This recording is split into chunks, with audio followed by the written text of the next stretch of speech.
Bonjour et bienvenue sur le point marseillais du 3 janvier 2024. Chers Marseillaises et Marseillais, on se retrouve pour de l'actualité encore, du mercato. Alors ça sera plus sur les départs aujourd'hui. Je préciserai certains points sur certains joueurs, certains dossiers comme Vitinha et tant d'autres. Mais avant cela, on va aller sur l'actualité et on commence. Il y aura quelques petites anecdotes croustillantes si vous voulez écouter un petit peu, si vous avez jamais entendu. Ça peut être marrant pour vous. On y va tout de suite pour l'introduction.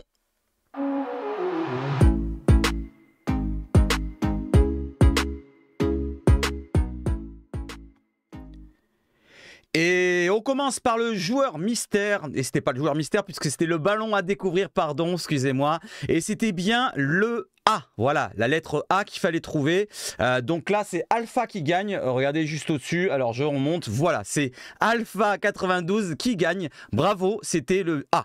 Bravo à toi, donc je vous le montre pour vous montrer que je triche pas et que je ne donne pas à certaines personnes que je connais. Regardez, hop, on y va. La réponse, elle est là.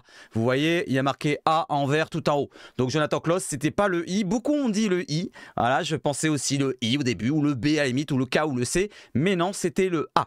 Maintenant, je vous montre celui d'aujourd'hui.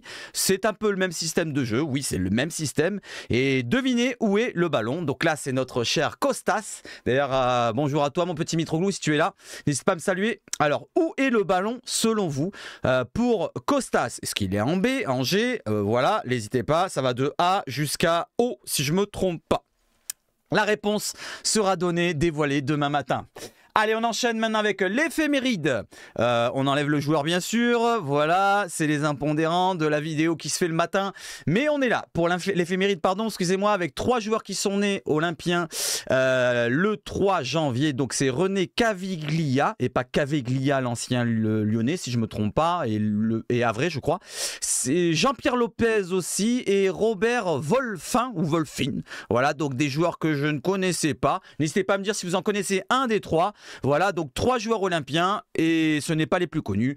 Donc on va passer next à autre chose. L'actualité qui continue avec un écran bleu. Non, ça continue. L'Olympique de Marseille qui nous fait cette belle affiche pour le calendrier à venir. Voilà, Jonathan Klaus qui est sur son ordinateur et qui nous marque qu'il y a l'affrontement face à Thionville, vous voyez les logos juste derrière, avec la réception de Strasbourg et le déplacement ou la réception de Monaco, la réception de Monaco, donc 2 réceptions d'affilée au Vélodrome en Ligue 1. J'enchaîne avec quoi maintenant? Le joueur qui est mis en avant par l'Olympique de Marseille, du côté de Twitter, c'est Leonardo Balerdi, voilà, qui a fait une bonne demi-saison, je trouve. N'hésitez pas à me dire, tiens, donnez-moi votre note sur la demi-saison de Leonardo Balerdi. Combien vous le notez sur 10? Allez, c'est à vous dans les commentaires. Et justement, Balerdi, vous avez la vidéo qui est disponible sur la chaîne YouTube de l'Olympique de Marseille. Vous le voyez ici, je l'ai encadré mal, mais c'est pas grave, il y a le Léo avec le petit cœur. Voilà les amis, donc elle dure 1 minute 40. Voilà les amis, n'hésitez pas à y aller.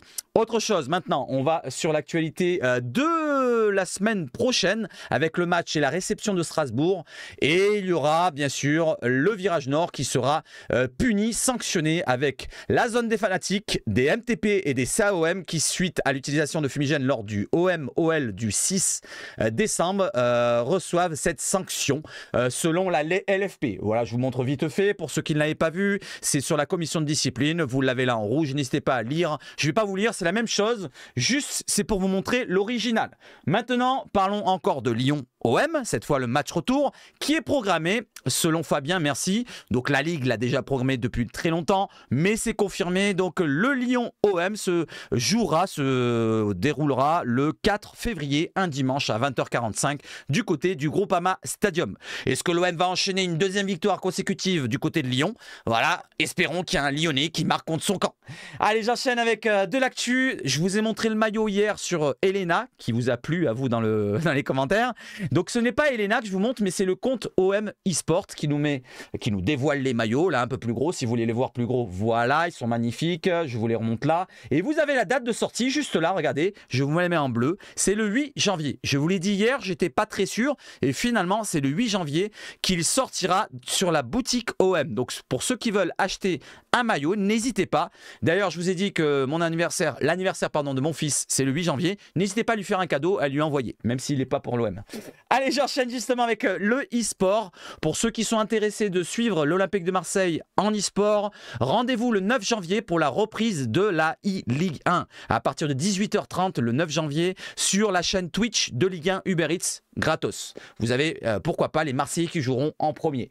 Les Marseillais, justement, qu'est-ce qu'ils ont fait l'année dernière? Eh ben, malheureusement, ils ont perdu, comme l'année d'avant, en finale contre Lorient. Voilà, les mêmes finales, 2 fois d'affilée. L'année d'avant, ils avaient perdu 4-1. Et cette fois, ils se sont plus accrochés en finale. Ils ont perdu quand même 4-3 face aux Lorientais.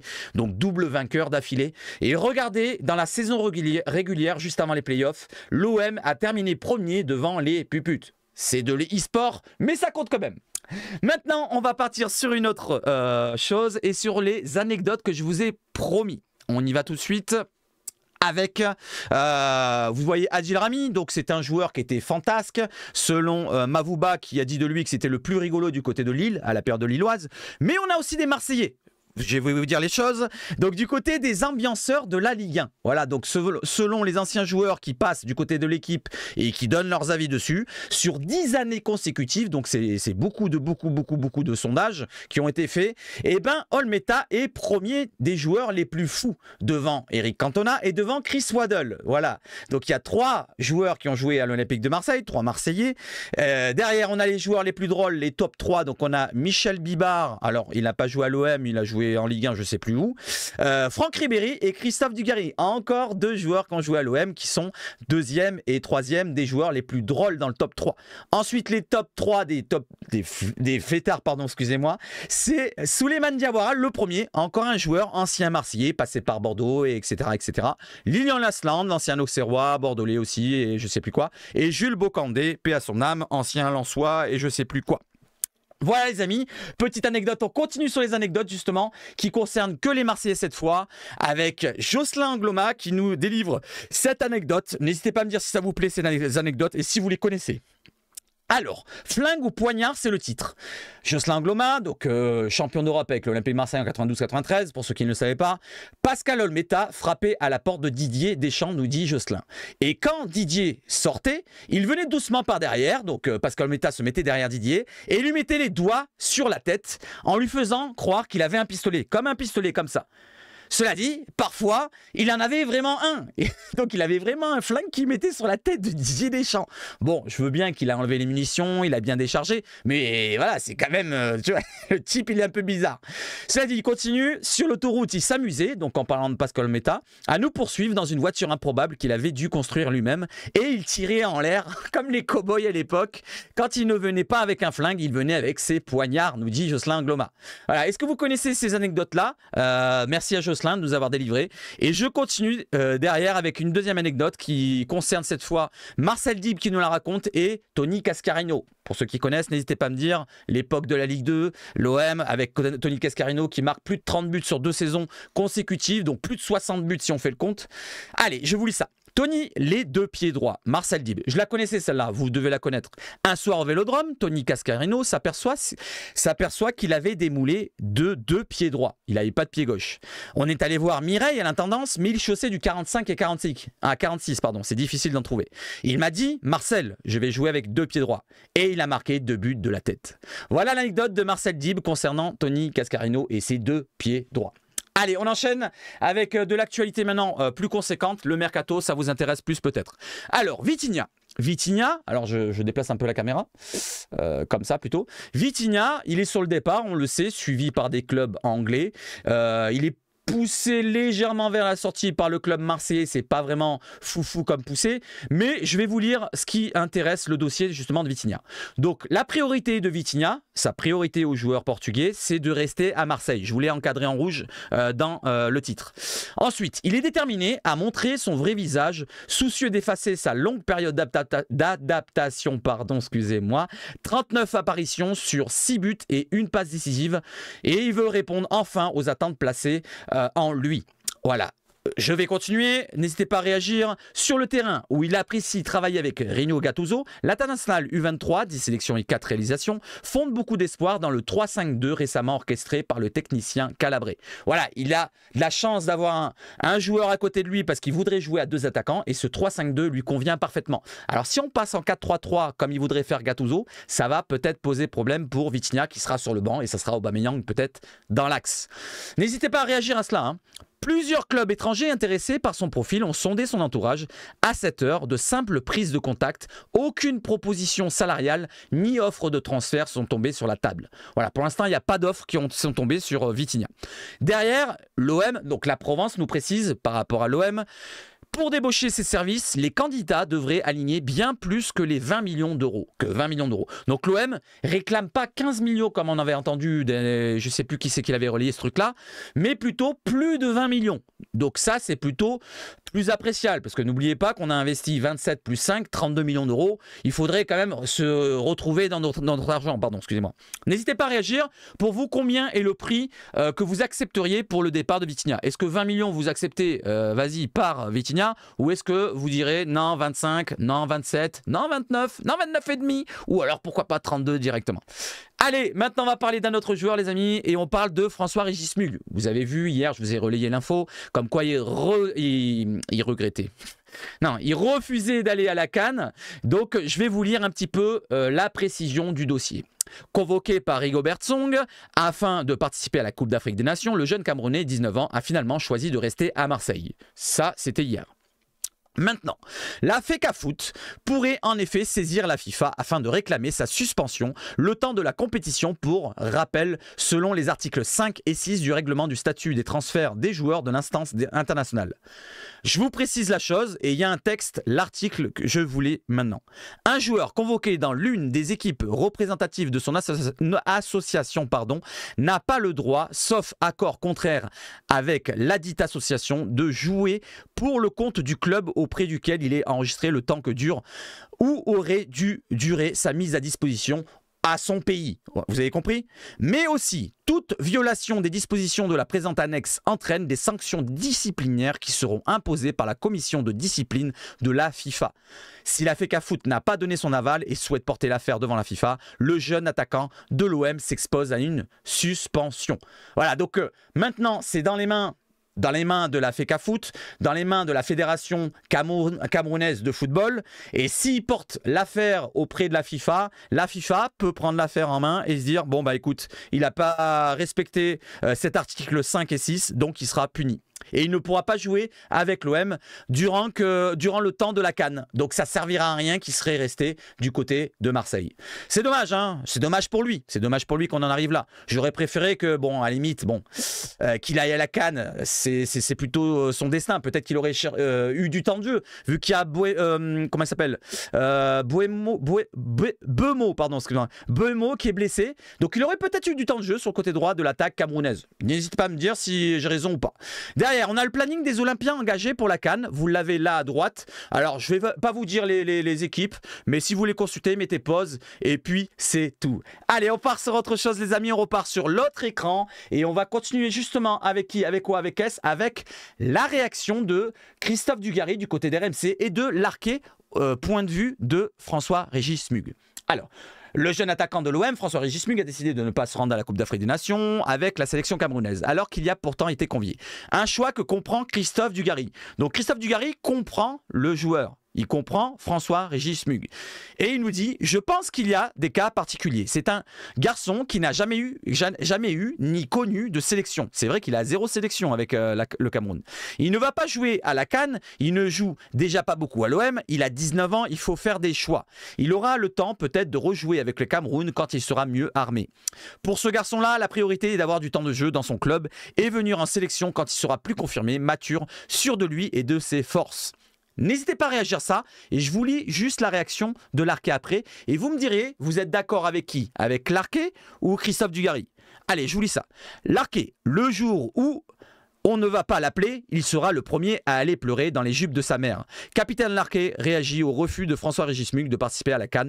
Voilà la réaction plutôt vraiment franco de la part de Larquet qui plutôt contre plutôt la réaction de refuser de François-Régis Mug. Et vous, est-ce que vous êtes pour Régis Mug, le fait qu'il revienne à Marseille, ou alors contre son avis qu'il a voulu refuser la sélection? Allez, je continue les amis, maintenant on va parler des joueurs qui sont partis à la CAN. Donc on a Amin Harit et Aziz Ounahi qui sont arrivés à la CAN. Donc bravo à eux. Alors attendez, j'ai le son, je le baisse. Voilà, donc bravo à eux et je leur souhaite bon courage avec le Maroc. Justement, on parle du Maroc. Amin Harit qui nous dit « Je ne suis pas un 10 ». Ce n'est pas un 10 sur le terrain, malgré ce que les gens peuvent penser. Je suis plutôt relayeur, un 8 qui parle de plus bas. Donc il a la hauteur plutôt d'un Verretou et Harit, et derrière on a Kondogbia en pointe basse, dans le système qui veut dire. Moi, ce que je préfère, c'est pouvoir venir rechercher les ballons un peu plus bas, se casser des lignes par le dribble ou par la passe. Voilà, n'hésitez pas à me réagir sur cela aussi, réagissez sur tous les dossiers les amis. Et là, on a la Minute OM qui nous relaye pour Aziz Ounahi. Alors Aziz Ounahi qui nous parle de sa forme actuelle. Je le sens que je n'étais pas bien, que je n'étais pas le vrai Ounahi. Je n'étais pas à 100%, je n'étais pas moi-même. Alors je vais me mettre un petit peu de ventilo. Certes, il y avait des choses qui étaient très difficiles à encaisser, mais c'est la vie. Parfois, il faut accepter et passer à autre chose. C'est ce que j'ai fait. Maintenant, je travaille, je suis plus concentré qu'avant. Ce qui fait que je retrouve un peu le rythme et le Ounahi de la Coupe du Monde. Excusez-moi pour tous les trucs que je fais là parce que je viens de passer la nuit. Vous n'allez pas le savoir mais c'est pas grave. Derrière il y a une question qui est posée à la minute pour voir sur le côté de la vente du joueur. Il lui pose la question du coup, tu sais si Longoria veut le vendre ou pas? Et derrière la Minute OM nous répond, regardez, salut Enzo, le club n'est pas contre une vente mais c'est valable pour tout l'effectif. Comme je vous l'ai dit dernièrement, si une offre arrive et qu'elle ne se refuse pas, le joueur est susceptible d'être vendu. Après, Azdin ne se voit pas partir au mercato d'hiver. Mais cela dit, si l'offre est intéressante pour le club et pour lui-même, il partira. Et moi, je vous ai dit, ça sera peut-être un des premiers départs. Il y a Vitinha, il y a peut-être Pabie qui ne va pas prolonger, et il y a peut-être d'autres joueurs. N'hésitez pas à me donner votre joueur qui partira en premier. Allez, on part d'un autre joueur qui est à la CAN, c'est Ismail Assar qui nous répond du côté de RMC. Maintenant, peu importe où je vais en Afrique, je porte le drapeau de l'OM. Le Sénégal, la CAN, la Coupe du Monde, je porte le maillot de l'OM. Maintenant, c'est dans le sang. Voilà, il donne de la force à l'OM, malgré qu'il ne soit plus à l'OM. Pour l'instant, il est avec le Sénégal. Force à toi, Ismaïla, et j'espère que tu reviendras en forme avec nous. Derrière, on a un autre Sénégalais, et cette fois, ça concerne le mercato. C'est Iliman Ndiaye. Et le propriétaire de Sheffield United, Abdullah bin Moussad bin Abdulaziz Al Saoud, s'exprime sur son éventuel retour du côté de Sheffield. Il nous dit, vous savez qu'on ne peut pas trop parler des joueurs qui évoluent dans d'autres clubs, mais croyez-moi, pensons bien à tout ça, Nous discutons de tout. Je ne peux pas vous donner un oui ou un non, mais faites marcher votre imagination. Donc, il y a eu des discussions pour un retour, je pense, de ce qu'il dit là. Et c'était du côté de Blade Rumble, c'est une chaîne YouTube. Derrière, la minute qui répond à une question. Salut, je sais que tout le monde peut partir contre belle somme, mais c'est sérieux pour Ndiaye, il lui demande. Et derrière, il y a la minute OM qui nous répond. Alors, je vous lis la réponse. Salut. Ndiaye n'a pas envie de partir. J'ai pu discuter avec une personne de son entourage. Donc apparemment, il connaît une personne de l'entourage d'Iliman Ndiaye il y a quelques jours. Il a envie de réussir à Marseille. Après, l'intérêt de certains clubs existe. Pour l'heure, aucun club n'a transmis d'offre, un peu comme Vitinha. Puis, il faudra voir comment le club va réagir si une belle offre arrive. Voilà, sachant qu'on l'a acheté entre 17 et 20 millions, est-ce que l'OM avec un petit pécule de 20 millions d'euros, 22, 23, 25, je ne sais pas combien, ils diront pas oui, amen, allez, merci Iliman Ndiaye, tu peux partir? Je ne sais pas. N'hésitez pas à me dire à partir de combien vous pensez qu'on peut le laisser partir. Et vous, à partir de combien vous le laisseriez partir à Iliman Ndiaye? Allez, j'enchaîne avec justement la confirmation qu'il y a des intérêts du côté de la Première Ligue et c'est la Minute OM qui nous relaie ça, c'était juste après. Et il nous dit que des clubs de Première Ligue sont bien intéressés par Iliman Ndiaye. L'OM est vendeur en cas de belle offre, bien qu'il ne soit arrivé il y a seulement que 6 mois. C'est vrai que 6 mois, hein. Il y a beaucoup de joueurs qui partent comme ça rapidement. Luis Suarez, Gerson, c'était 1 an, et tant d'autres. Luan Pérez, et voilà, je vais en numérer je sais pas combien, mais bon, je continue. Dans le clan du joueur, l'idée d'un départ est totalement exclue. L'OM ne compte pas forcer son départ. C'est un petit peu ce qu'il nous a répondu tout à l'heure, mais un petit peu détaillé.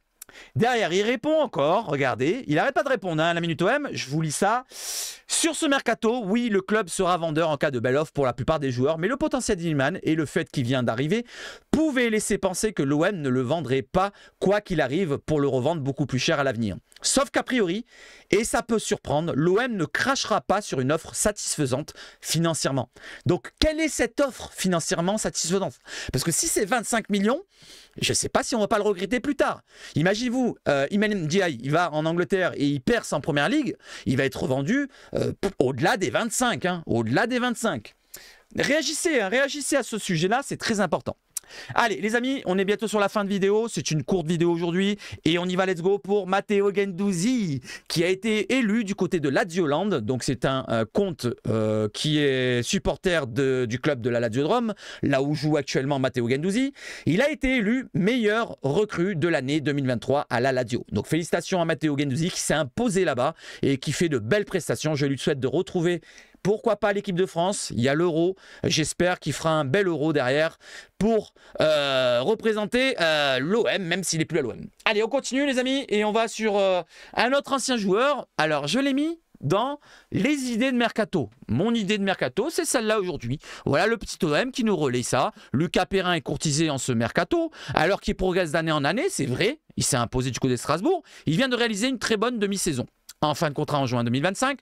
Ça, on va le voir. Je vous relaye vite fait Transfermarkt. Regardez, Lucas Perrin, né à Marseille, formé à Marseille, vous connaissez le joueur. 25 ans déjà, c'est vrai que ça avance le temps. 1m88, je ne savais pas qu'il était aussi grand. Défenseur central, vous le connaissez.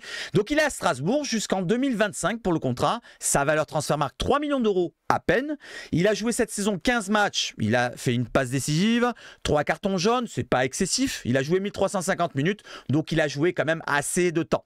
Derrière, on regarde sa fiche Transfermarkt au complet pour le temps de jeu, je veux dire les matchs qu'il a déjà joué dans sa carrière à 25 ans. Il a déjà approché les 100 matchs en Ligue 1. Avec Marseille, 13 matchs, arrondi à 15. Et avec Strasbourg, 75. Ça fait déjà 90 matchs pratiquement que Lucas Perrin est en Ligue 1 et il s'est imposé à Strasbourg.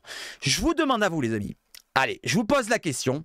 Est-ce que ça serait intéressant de reprendre un joueur comme Lucas Perrin, sachant qu'on va avoir besoin d'un autre défenseur central, voire deux, si on continue à jouer à 3. N'oublions pas qu'on n'en a que 3 là, de disponibles.